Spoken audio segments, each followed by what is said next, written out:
একবার বাড়িতে অবশ্যই এই রেসিপিটা ট্রাই করো, অসাধারণ খেতে হয়। নিরামিষ রেসিপি, তাও খুব সুন্দর খেতে হয়।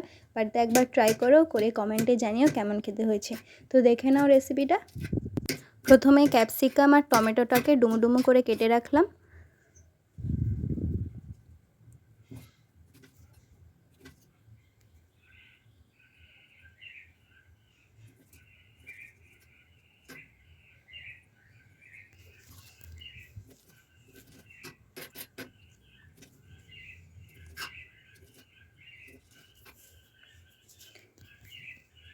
ওর সঙ্গে পনিরটাকেও ঠিক সেমভাবে ডুমো ডুমো করে একটা শেপ দিয়ে কেটে রাখলাম।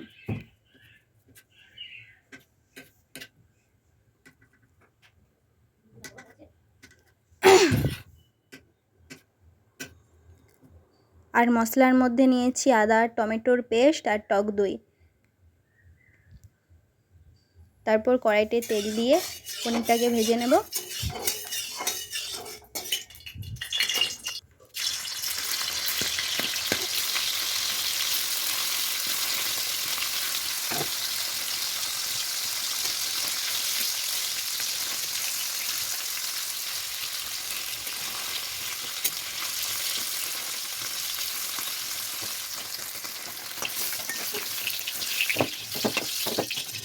ওই কড়াইতেই গরম মশলা, তেজপাতা ফোড়নে দিয়ে দিলাম। তারপর পেস্ট করে রাখা আদা, টমেটোটা দিয়ে দিলাম। তারপর মশলাটাকে ভালো করে কষিয়ে নিয়ে ওতে গুঁড়ো মশলাগুলো অ্যাড করব, যেমন লঙ্কা গুঁড়ো, হলুদ গুঁড়ো, ধনে গুঁড়ো, জিরে গুঁড়ো।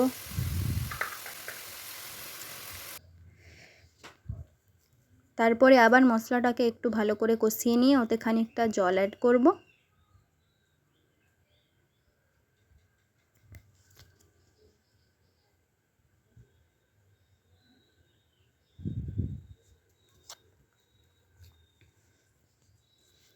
তারপর মশলা থেকে তেলটা ছেড়ে এলে ওতে একটু টক দই দিয়ে দেবো। তারপর টক দইটাকে মশলার সঙ্গে ভালো করে কষিয়ে নিয়ে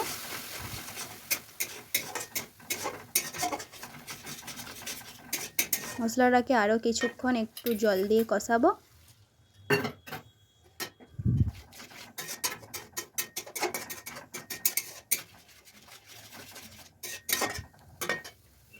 তারপরে ওতে অ্যাড করব ক্যাপসিকাম।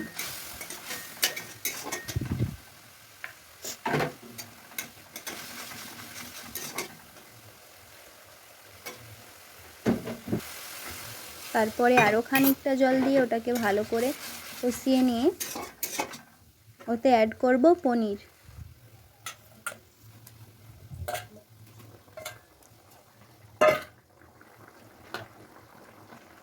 তারপর টমেটোগুলো দিয়ে দেব, কেটে রাখা ছিল যেগুলো আগে থেকে।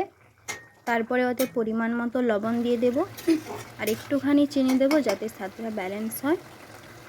তারপর মশলাটার একটু থিকনেস বেড়ে গেলে ওটাকে নামিয়ে নেব। তো রেডি আমাদের পনিরের রেসিপি। তো এটা বাড়িতে সবাই অবশ্যই ট্রাই করো, দারুণ খেতে হয়। আজকের মতো টাটা, পরের আবার একটা ভিডিও নিয়ে দেখা হচ্ছে।